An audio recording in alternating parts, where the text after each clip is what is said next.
motorcycle racetrack, and you need to put your knee on the ground and go fast enough because you want to win your own race. In life and in business, that is the same thing.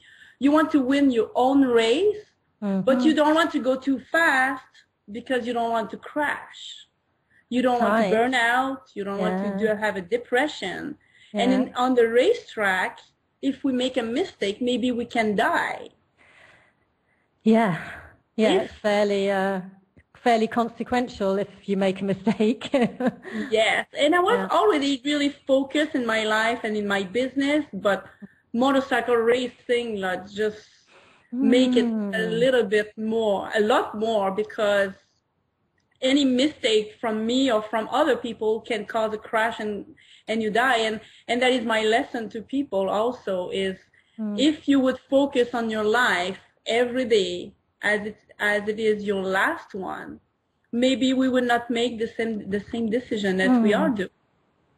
So can anybody do this? Can anybody achieve that level of focus that you achieve when you're racing at however fast it is? I know it's some amazing speed. 180 miles per hour.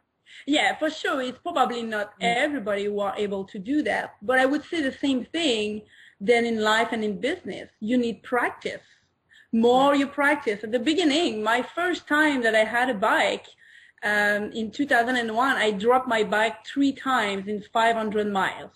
Okay, I'm short, I'm 5'1", I barely touched the ground, and I just dropped the bike 3 times. And my friends and my parents, especially my parents, they said, oh, you should sell the bike. You cannot do that. You are too short. But I was stubborn, and I was keeping doing it because that was my dream to have a bike. And it's actually advantageous, isn't it, to be relatively small when you're actually on the bike for keeping it stable? Yes and no, because the bike is about 400 pounds. So at 180 miles per hour, it's something really heavy to put into the corner. And going fast is one thing, but braking and downshift 3 gears, put your knee on the ground, make the turn, having somebody inside, somebody outside, that is the challenge. And that is the same thing in business and in life. It's not going fast. Going fast and going full speed is one thing.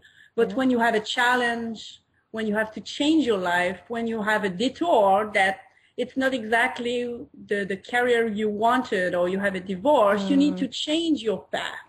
And that is the same in motorcycle racing. That is that change that really make the people successful or no, the way that they react on that. So it's the response to the change, what you do, how you react to it. So presumably on an emotional level, it's your reaction on an emotional level, and then how you translate that into action and behaviors that makes the difference. Yeah, exactly. Yeah, that is the big difference. And motorcycle race, we don't have time to think. No. And one of my coach and my teacher on the motorcycle, they said, don't think, don't think, don't think. Yeah. Just do the move.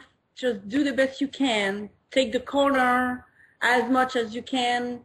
Try to avoid the competition. Try to avoid the challenges and all the problems you have in your life. Just do it. So this is really intriguing, because this is very much aligned to my approach as well. It's about feeling. It's about feeling life.